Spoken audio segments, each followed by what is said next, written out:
You just sliced into the perfect, crisp Honeycrisp apple. It is bright, it is juicy, and it looks absolutely delicious. But then your phone rings. You step away for maybe 5 minutes to take the call, and when you come back, your beautiful snack looks like something that was dug up from a 100-year-old time capsule. It is tan, it is mushy looking, and it is honestly kind of gross. We have all been there. It is the universal tax of eating fruit. But have you ever actually stopped to ask why?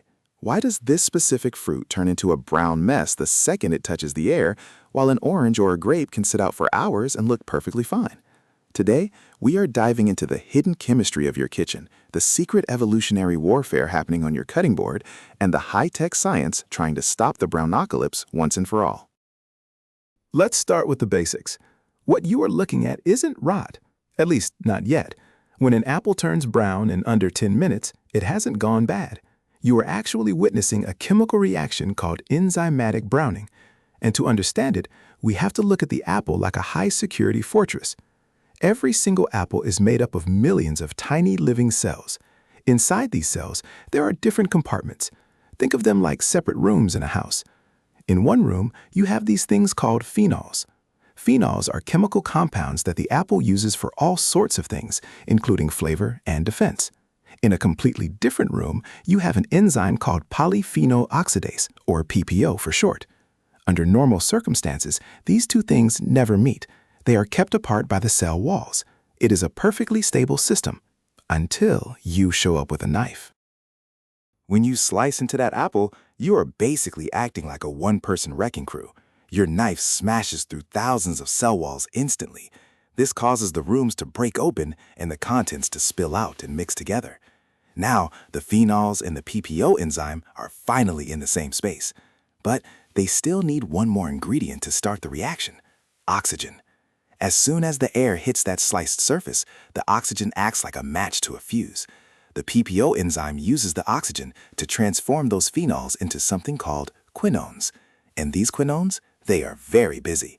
They start linking together to form long chains, creating a complex polymer called melanin. Yes, you heard that right, melanin. It is the exact same pigment that gives human skin its color, the same stuff that gives you a tan in the summer or makes your hair dark. So when you look at a brown apple, you are essentially looking at an apple that has developed a very localized, very intense tan. But for the apple, this isn't about looks. This is about survival. In the wild, if a bird pecks at an apple or a bug takes a bite, the fruit is now vulnerable to bacteria and fungi. By turning brown, the apple is creating a chemical shield. Those quinones are actually toxic to many microbes. The browning is basically a scab. It is the apple's way of trying to seal the wound and stop the rest of the fruit from rotting away. It is an evolutionary success story that just happens to look really unappealing on a lunch tray. Now, you might have noticed that not all apples are created equal. If you slice a red delicious, it might turn brown before you even finish the second slice. But if you cut a Granny Smith, it seems to hold its color for a lot longer. This isn't just your imagination. Different varieties of apples have different levels of that PPO enzyme and different amounts of phenols. Scientists have actually measured this, and the results explain why some apples are better for fruit salads than others. Some apples are naturally low in the browning juice, which makes them much more shelf-stable in a grocery store setting. But let's say you don't want to wait for evolution to solve your problem. You want a white apple now. People have been coming up with hacks for this for centuries, and almost all of them work because they interfere with that three-part chemical reaction: the enzyme, the phenols, or the oxygen. The most famous trick is lemon juice. If you squeeze some lemon on your apple slices, they stay white for hours. Why?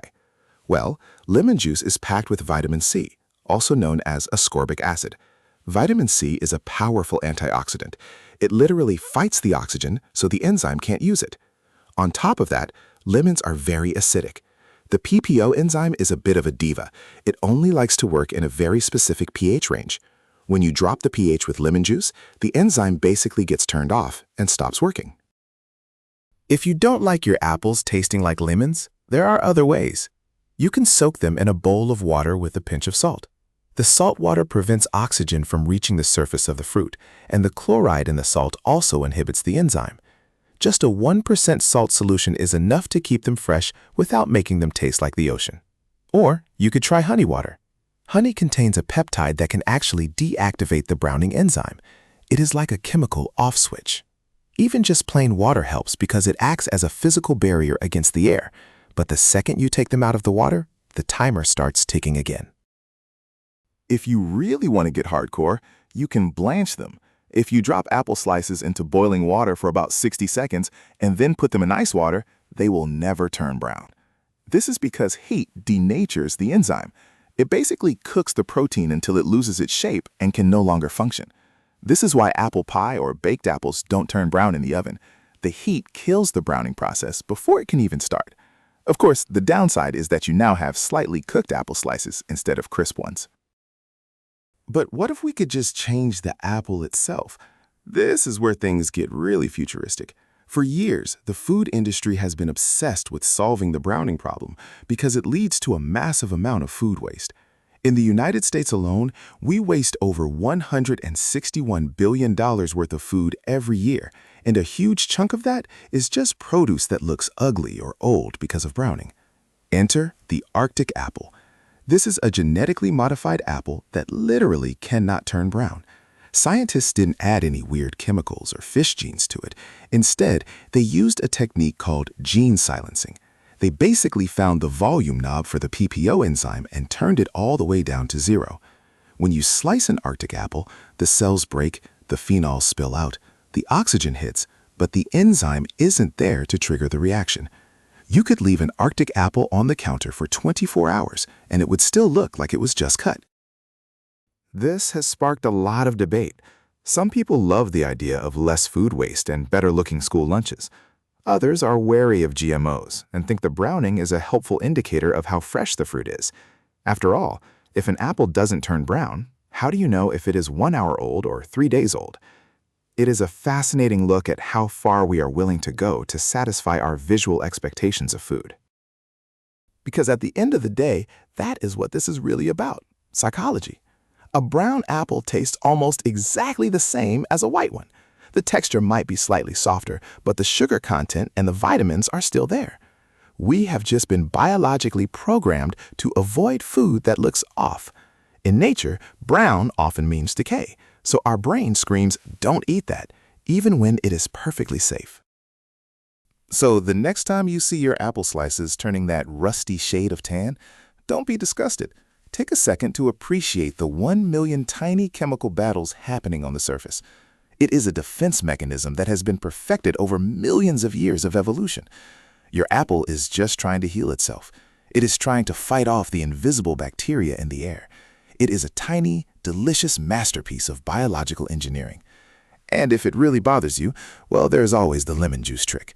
Or, you could just eat the apple faster. Thanks for watching. If you learned something new about your midday snack, make sure to hit that like button and subscribe for more deep dives into the hidden science of your everyday life. Let me know in the comments, are you the type of person who eats the brown apple anyway, or do you throw it straight in the compost? See you in the next one.